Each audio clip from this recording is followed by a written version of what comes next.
What's going on, guys? How you doing? Connor Wilson here from LaxAllStars.com. Today we got another traditional stringing tutorial for you. Get ready for it. It's the double traditional. Double traditional.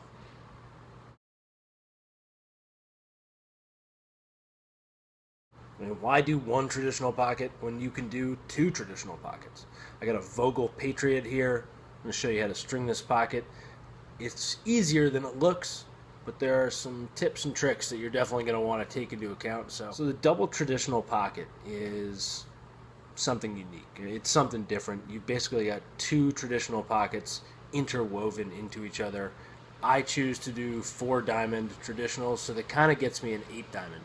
If you did 3-diamond traditionals, it would kind of get you a 6-diamond. The pockets actually do weave through each other, so you have to put one in and then put the other in, and that second one is a little bit trickier. So I'm going to assume you know how to string traditional.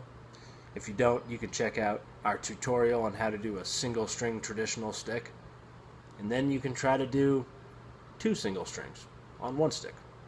Double traditional. There you go. Enjoy. Hit us up in the comments if you got questions. We'll try and answer them. To string the stick, you're going to want to put in 4 leathers, with the 2 a little bit looser in the middle than the 2 on the outside. You're also going to want to put sidewalls in. 8 sidewall loops is really what you want to do if you're going to follow this tutorial exactly. So on this Vogel Patriot head, they've got a ton of sidewall loops. You'll notice though that both sidewalls are the exact same, and I've also made sure to skip the first and the last holes on both sides.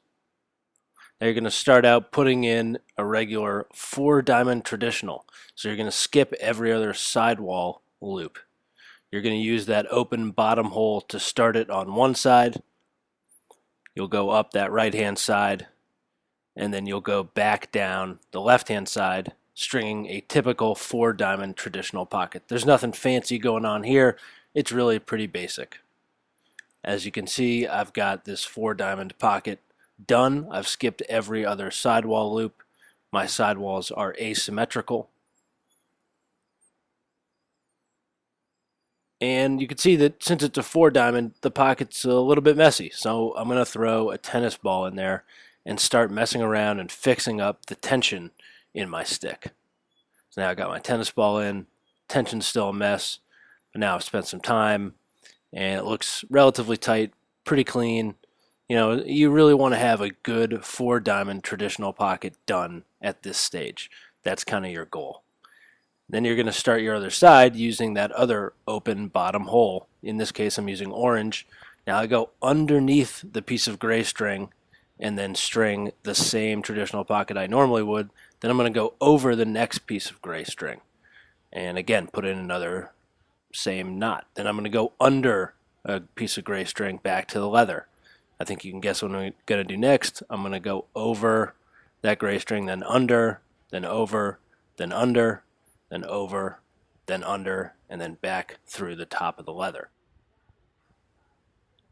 So you can see it's an alternating pattern, and that's how the two get interwoven. Since I went under on the left, I'm going to go over on the right, then under, and then I'll go back over onto the leather. So again, it's that over, under, over, under, over, under, over, under. At this point, you got to start getting that idea down. That's how you're weaving the 2 layers of traditional into each other. Is that every other one you go over, and every other one you go under. So I kept the tennis ball in there for a little while. When I did the middle track, I had to pull the tennis ball out.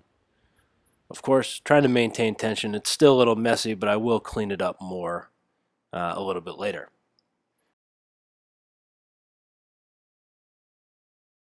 All right, at this point, I've finished it up, repeating this over-under pattern the entire way around.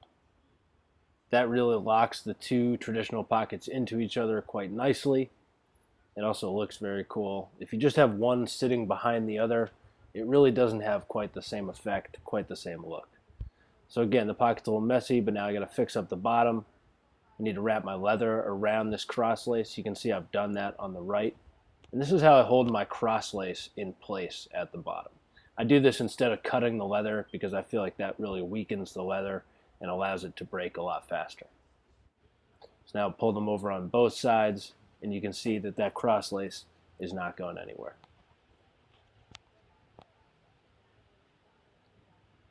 So the pocket still needs to be cleaned up a little bit. Some of the knots need to be moved around, but you kind of have the general shape. You can see that the sidewalls are very tight. There's a nice channel in there. I'll probably put a tennis ball back in, mess around with it a little bit.